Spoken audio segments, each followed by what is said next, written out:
just while we're talking about companies, it's worth pointing out there are several ways of taking income from a company. Now, one of the methods is to take money as dividends, which is perfectly fine.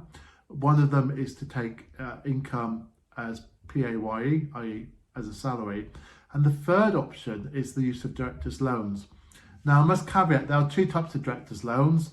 There's the loan where the company director lends money to the company, which is one type of loan. Or there's a company loan where the company lends the director the money, okay? Now, a lot of people in the past have got caught out because they figured that if they paid money from the company to themselves as PAYE, they would pay tax on it and therefore they would pay CMS on it. Others have taken it as dividend income, and of course they've had to pay CMS on it because that's taxable. But others have tried a third way, and that third way is where they get the company to loan it to them and then they don't pay the loan back.